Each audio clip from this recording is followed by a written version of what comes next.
একটু থেমে আবারও বাণিজ্য যুদ্ধ শুরু করতে যাচ্ছে ডোনাল্ড ট্রাম্প। ইতিমধ্যেই ইউরোপীয় ইউনিয়নের উপর শুল্কের হুমকি দিয়েছে ট্রাম্প। কিছু দেশের সঙ্গে আবারও বাণিজ্য যুদ্ধের মাত্রা বাড়ানোর কথা বললেন মার্কিন প্রেসিডেন্ট।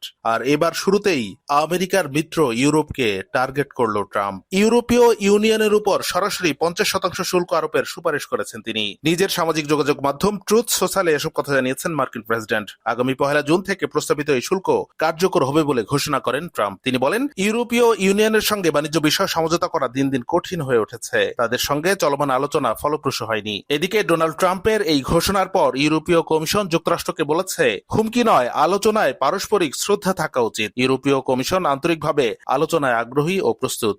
ইইউ এমন একটি চুক্তিতে পৌঁছাতে চায় যা উভয় পক্ষের জন্য লাভজনক। ট্রুথ সোশ্যালে ট্রাম্প লেখেন, ইউরোপীয় কমিশন গঠিত হয়েছিল যুক্তরাষ্ট্র থেকে বাণিজ্যিক সুবিধা নেওয়ার উদ্দেশ্যে, কিন্তু ইইউতে শুল্ক কর, কর্পোরেট জরিমানা সহ নানা ধরনের বাণিজ্য ও বাণিজ্য বহির্ভূত বাধা রয়েছে। তাদের বাণিজ্য বাধা, আর্থিক কারসাজি ও মার্কিন কোম্পানিগুলোর বিরুদ্ধে অযৌক্তিক মামলার কারণে যুক্তরাষ্ট্রকে প্রতি বছর $25,000 কোটি বেশি ক্ষতির মুখে ফেলেছে। এ অবস্থা সম্পূর্ণ অগ্রহণযোগ্য।